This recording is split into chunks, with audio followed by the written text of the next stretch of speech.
Llegamos hoy, amigo oyente, al capítulo 5 en este recorrido que estamos efectuando por la Epístola a los Hebreos.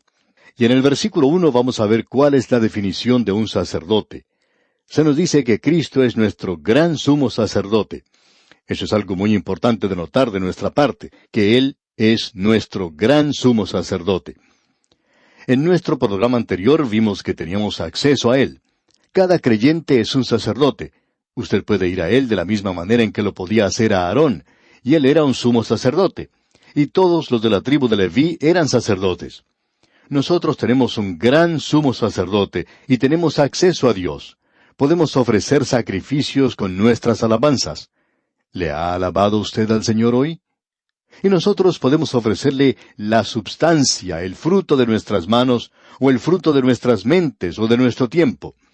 Podemos hacer toda esta clase de ofrendas al Señor, digamos de paso, y lo hacemos como lo haría un sacerdote. La oración es la obra del sacerdote.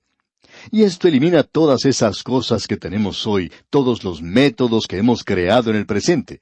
Y en el día de hoy creemos que hay dos acercamientos extremos a Dios a través de la adoración. Uno de ellos es un acercamiento demasiado emocional, y el otro es un acercamiento demasiado ritual. Ninguno de estos dos acercamientos es una adoración espiritual. Necesitamos llegar ante Él sencillamente y dejar de lado todas las cosas y métodos que tenemos. Alguien contó una vez una historia acerca de un astronauta. Se encontraba este astronauta en su cápsula, listo para la partida del cohete, y antes de que se cerrara la portezuela, llegó un periodista y le hizo una pregunta. Los periodistas, usted sabe, a veces hacen unas preguntas bastante ingenuas. Este periodista, pues, preguntó, ¿qué es lo que siente usted, un astronauta, listo para partir? Y esta fue la respuesta que recibió. Escuche usted. ¿Cómo se sentiría usted si estuviera sentado sobre 50,000 partes, cada una de ellas provista por el contratista más barato de todos? Amigo oyente, esa es la adoración que muchos ofrecen hoy a Dios. O son demasiado ritualistas o emocionales, y ninguna de ellas es espiritual. Notemos lo que se nos dice aquí, que nosotros podemos acercarnos libremente hoy al trono de la gracia. Y necesitamos misericordia, necesitamos ayuda, y Él está en una posición de suplir eso, porque Él es nuestro gran sumo sacerdote. ¿Y quién es nuestro gran sumo sacerdote? Bueno, en este capítulo 5 vamos a encontrar esta respuesta, y en el primer versículo leemos, porque todo sumo sacerdote tomado de entre los hombres es constituido a favor de los hombres en lo que a Dios se refiere, para que presente ofrendas y sacrificios por los pecados. Tenemos aquí una definición de un sacerdote. Hay aquí, según podemos notar, 3 requerimientos, 3 requisitos. El número 1 es tomado de entre los hombres, es decir, que tiene que ser un hombre. Tiene que ser un representante. Él representa al hombre, pero lo representa ante Dios. Aquí se nos dice, constituido a favor de los hombres en lo que a Dios se refiere. Él va ante Dios. Por tanto, tiene que ser aceptable para con Dios. Notemos la sugerencia que tenemos aquí, a favor de los hombres en lo que a Dios se refiere. Ahora, en el versículo 4 se nos dice lo siguiente, y nadie toma para sí esta honra, sino el que es llamado por Dios, como lo fue a Aarón. En otras palabras, debe ser constituido por Dios. Así es que aquí tenemos un hombre, y éste tiene que ir ante Dios y tiene que ser aceptable ante Dios. Es decir, tiene que ser constituido por Dios. Y luego debemos notar en el versículo 1 que es constituido de entre los hombres. Él es de los hombres para representar a los hombres y de entre los hombres. Tiene que ser uno de ellos. Y los representa, es decir, los representa ante Dios. Podemos trazar una diferencia aquí entre un sacerdote y un profeta. ¿Qué es un sacerdote y qué es un profeta?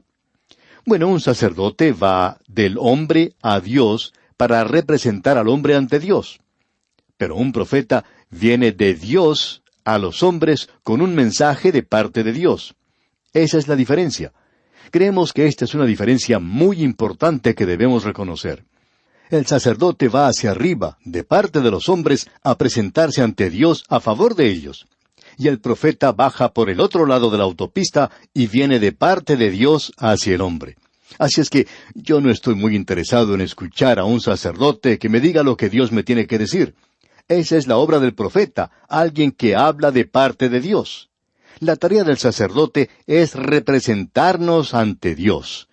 Por supuesto que el único que nos puede representar ante Dios es el Señor Jesucristo. Y el sacerdocio en realidad no es para los pecadores perdidos, sino para los pecadores salvados. Usted recuerda lo que el apóstol Juan dijo: Hijitos míos, estas cosas os escribo para que no pequéis. Bueno, lo sentimos mucho, Juan, pero usted está hablándole a alguien que ya ha pecado. Aun siendo un hijo de Dios, hemos pecado. Pero luego nos habla directamente, pues sigue diciendo: y si alguno hubiere pecado, abogado tenemos para con el Padre a Jesucristo el justo. Él nos está representando allá arriba. Hay también alguien allá que nos está acusando. Él nos acusa y es nuestro enemigo. Se trata de Satanás. Pero el Señor Jesucristo nos representa allá arriba. Él es nuestro sumo sacerdote. Él es quien nos representa ante el Padre. Esa es la razón por la cual nunca estaríamos satisfechos con solo tener un sacerdote aquí. Queremos aclarar este asunto y queremos hablar muy honestamente sin querer ser críticos en lo que decimos. Pero nuestro problema siempre es el siguiente. Si usted me va a representar a mí ante Dios, bueno, ¿está usted seguro que ha sido aceptado ante Dios? ¿Ha sido usted acreditado ante Él? ¿Ha sido usted aprobado por Él? Si es así, entonces puede representarme.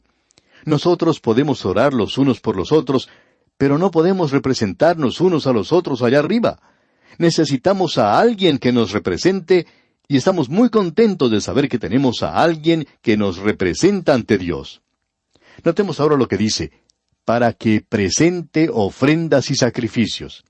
Nuestro Señor Jesucristo se ofreció a sí mismo. El escritor nos va a mostrar de una manera muy clara que Él tenía algo que ofrecer.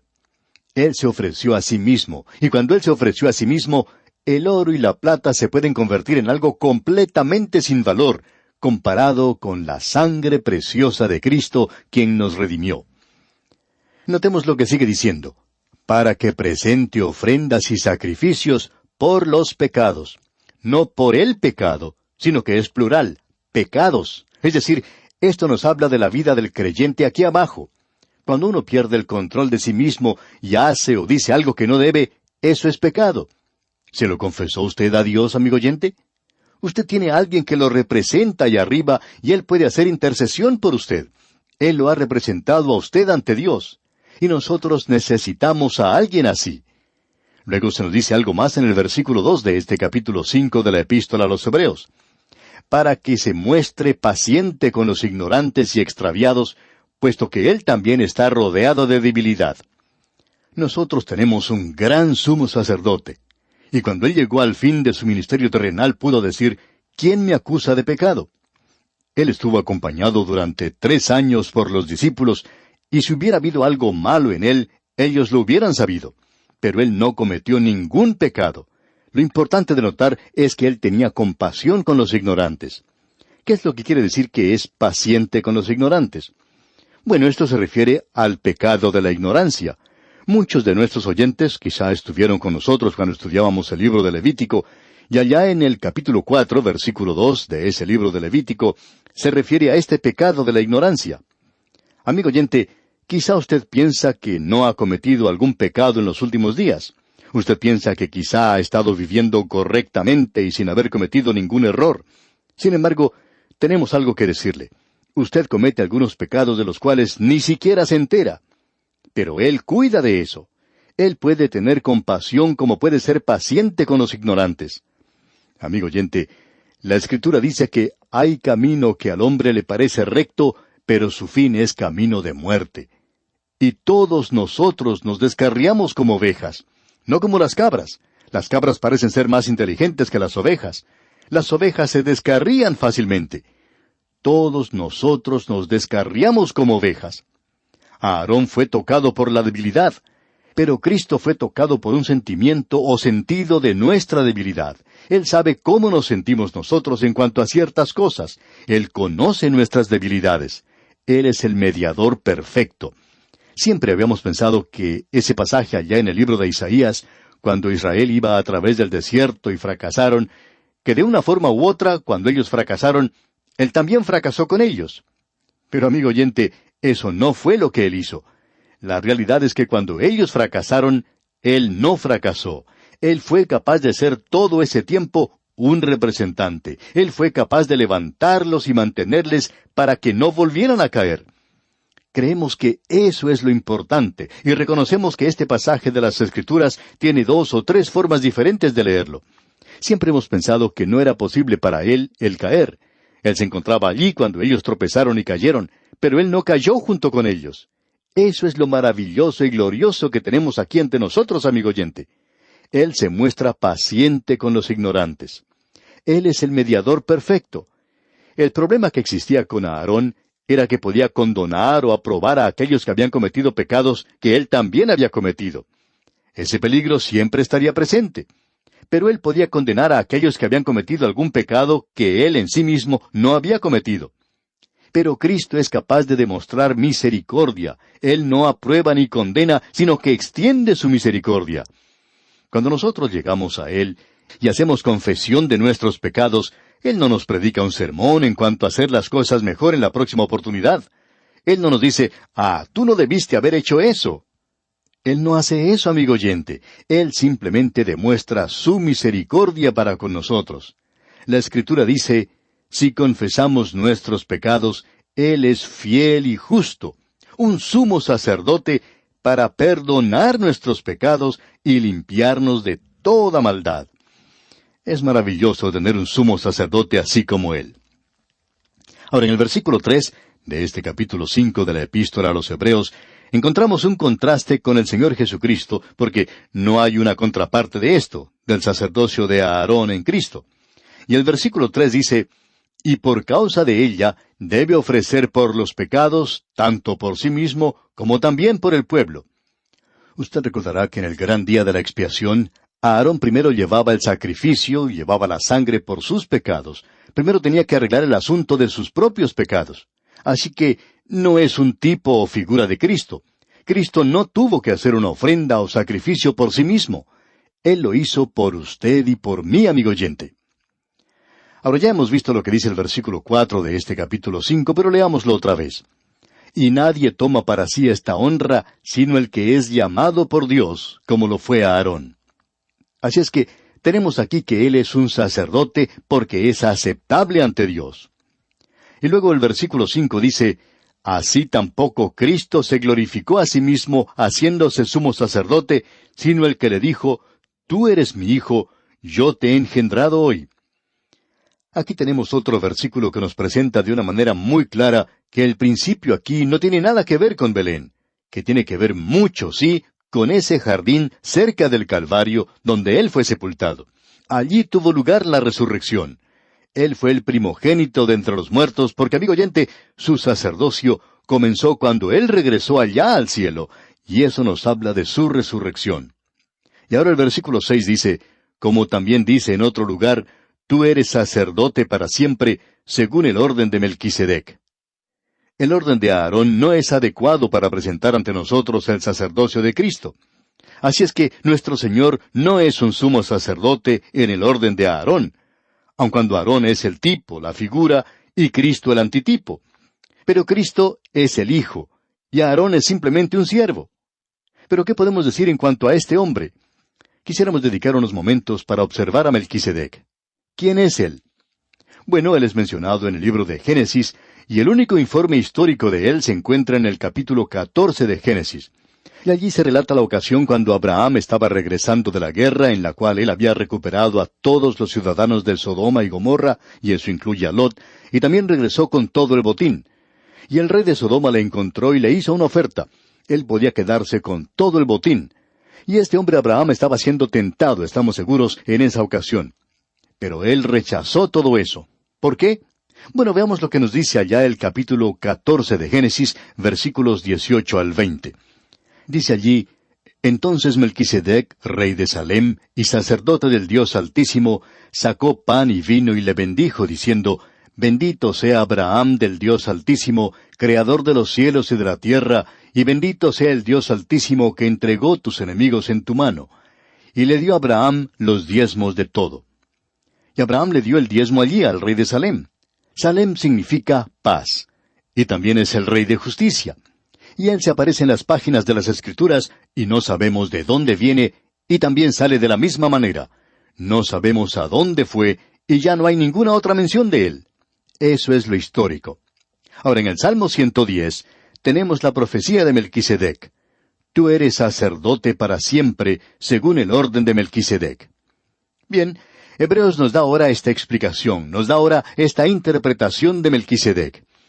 Hay algunos expositores bíblicos que opinan que Melquisedec es el Cristo preencarnado. Bueno, no podemos aceptar eso, y le diremos por qué, amigo oyente. Porque Melquisedec es un tipo de Cristo. Pensamos que el antitipo no puede ser el tipo o figura de otra manera, no existiría el tipo. Por tanto, Melquisedec, según creemos nosotros, era un ser humano. Y él era el rey de Salem, y entró a las páginas de las Escrituras y salió. Pero hay aquellos que opinan que él es el Cristo preencarnado. Dos hombres que creemos nos han ayudado mucho en nuestro ministerio son Campbell y Schaeffer. Ambos opinan que él era el Cristo preencarnado. Así que usted tendría buena compañía si toma esa posición. Y si nos sigue a nosotros, quizá no esté en muy buena compañía, pero, por supuesto, si usted quiere estar en lo correcto, estamos seguros que quiere seguir con lo que decimos nosotros. Creemos que esto fue dado para nosotros por Moisés, y Dios guardó este tipo de figura aquí, aun cuando Melquisedec no tenía principio de días ni fin de vida. Ni principio ni fin. Y el Señor Jesucristo, Él es el principio y el fin, el alfa y la omega. Él lo comenzó todo y lo finaliza. Él es el amén. Él es quien es el Dios eterno. Así es que no tiene ni principio ni fin. Tenemos un sacerdote así, según Melquisedec, y vamos a tener la interpretación de esto en esta epístola a los Hebreos.